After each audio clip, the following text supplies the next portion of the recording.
Section 4. You will hear an extract from a talk entitled Health on the Night Shift. First, you have some time to look at questions 31 to 40 on pages 8 and 9.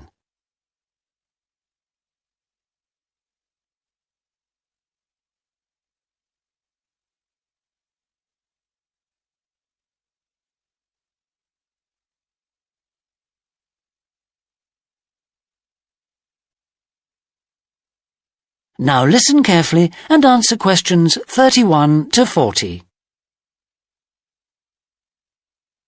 Good afternoon, everybody. In this session, I want to continue looking at health issues relating to the workplace. And I'd like to focus today on night shift workers and the health problems that are associated with their working hours. I'm sure you're all aware that there has been a huge increase in the number of workers doing regular night shifts in recent years, mainly because of the number of shops and services now open 24 hours, 7 days a week. And we need to look more closely at the consequences of changing work and sleep patterns like this.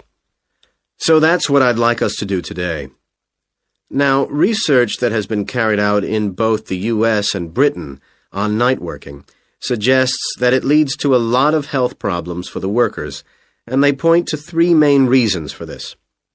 The first one is what they call the internal clock, and this is a basic sort of program in our brains.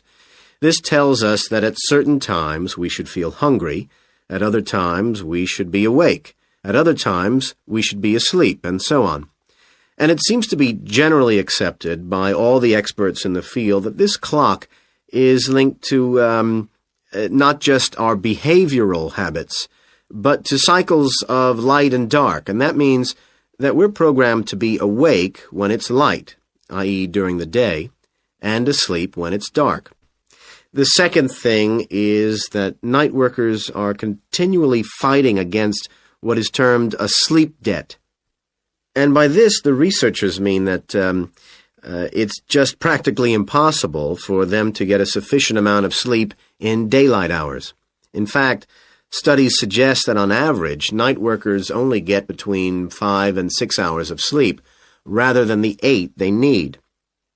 And the effects of not getting enough sleep can also lead to all sorts of problems, and we'll talk about those in a minute. The third cause of these problems is the unsocial hours that night workers have to keep.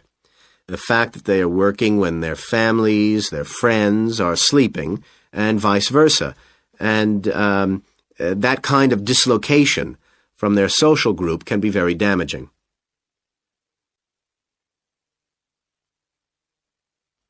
Okay, so let's take a closer look at some of these effects.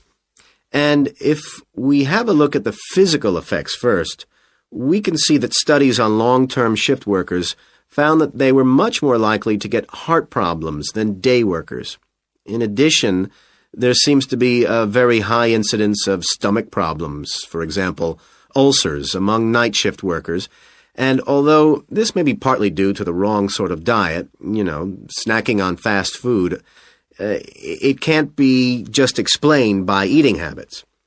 And finally, there is evidence to suggest that night shift workers also get ill more frequently with minor problems like colds and infections. The frequency of these illnesses is much higher than among day workers, and this indicates that night working can damage immunity to illness. And of course, this leads to a lot of absence from work, too. However, although the physical impact of working nights can be severe, perhaps the real problems are psychological ones. And the most common problem is depression. This seems to be the inevitable result of the constant feeling of tiredness and a lack of energy that night workers universally complain of.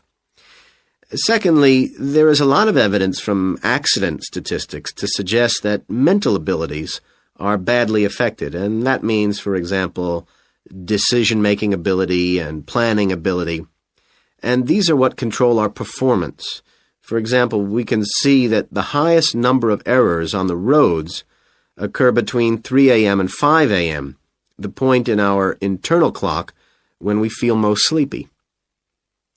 Okay, Finally, there are the social problems, where night working impacts on the family and social life of the employees. The first one is obviously the breakup of family life, and here we can see from the divorce statistics that this occurs more frequently in the case of night workers. But there's also the breakdown of other relationships, not just within the family, but among the peer group. Night workers tend to lose touch with friends, and these relationships, especially for the long-term night workers, are very difficult to rebuild. And so this eventually leads to social isolation for the individual.